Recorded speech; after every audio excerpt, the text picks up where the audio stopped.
11. Let's introduce a little something else into the conversation, because Brexit is the dog that hasn't really barked in this election, is it? And you think, well, hang on a minute, this was supposed to be all about Brexit, and it hasn't turned out that way. Now, I think that's partly down to the fact that the Labour Party haven't let it become a Brexit election. In some ways, credit to them for that.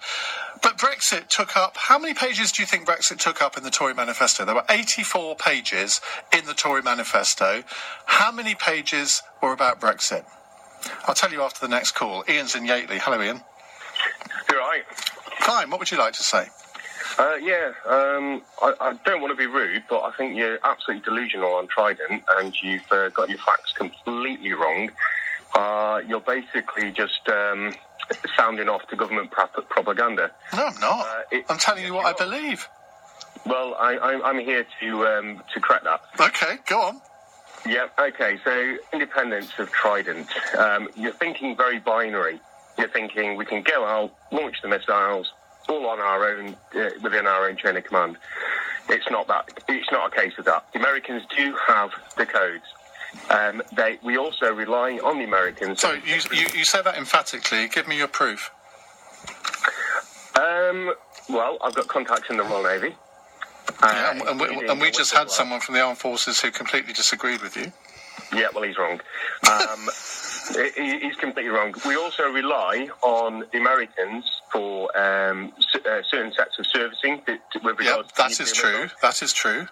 Yeah, so same as the codes. We are merely an extension of the American deterrent, and we contribute to it financially. It gives us prestige on the world stage, gives us power, but we're literally an extension of the American nuclear. Well, look, were you listening when I read that? When I read that bit out from the UK Defence Journal, were you listening about who controls Trident? Yeah. Now this is no. Okay. Well, I'm not going to read it out again, but this is an independent journal. It's not affiliated to anyone, as far as I can see, and they've got a whole section on who controls Trident. And I'll just read you out the first paragraph. I'm not going to bore everyone by reading out the rest of it again. Just as one of the most common myths around the system is that the United States has control over the UK's Trident missile system. That is not the case. Now, do I believe an independent, authoritative journal, or do I believe you? Well, I think you should believe me, okay. And I'd like to expand on that as well. Again, I've said you're very binary with the term independent, either yes or no. It's like if you see independence through a different prism, so it's a bit like we are a 5-year-old child being allowed outside of the front door, but with a very, very big brother watching our every step. And at any point, if we go in the wrong direction, they can just pluck us in and pull us in. That isn't independence. Independence is where you're totally away from your parents, you've grown up, and you can make your own choices. So that's a interpretation of independence is. That's the prism that I'm looking through it, not the binary yes or no we can do as we please.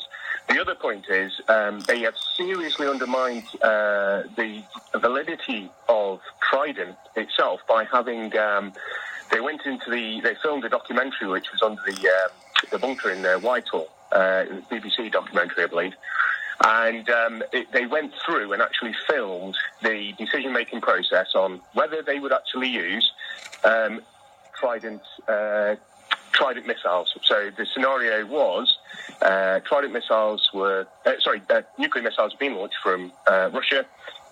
Do we launch? And they voted and they said no. Now, releasing I saw that.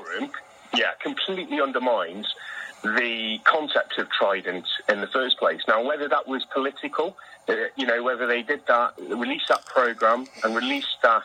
Well, it was a channel. I think it was a Channel 4 program, wasn't it? I don't think it was on the BBC, but it doesn't really matter. It doesn't really matter. It was absolutely fascinating because we all put ourselves in that room and we thought, well, okay, if I was part of this decision-making process, if I was Secretary of State for Defence or the Prime Minister or whatever, what would I do? And I think most of us would have thought, I actually don't know. Theresa May actually, I think, reasserted the strength of the deterrent by saying, yes, I would. I think she needed to reset that because of the damage that had been done through the release of that information in that programme. I'm not saying I'm a peace activist. I'm saying I'm a realist. And trident is a bit like, it's like using a sledgehammer to knock in a tiny little nail. All right, look, Iain. Need it. What I mean by that is look at the Russian nuclear doctrine.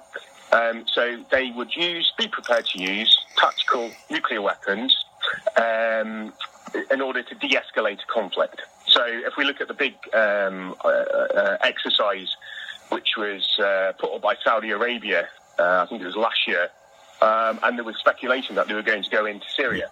Well, the Russians would use tactical nuclear weapons in that case, and it wouldn't lead to an all-out devastating nuclear conflict. Fair enough. Look, it's fascinating talking to you about this, but that kind of was the last hour. I really want to know what you think of the Labour manifesto, the Tory manifesto. I think the Tory manifesto, I think they're shooting themselves in the foot. I mean, for example, with the old age pensioners and the fuel cap, the fuel assistance allowance. I can't understand why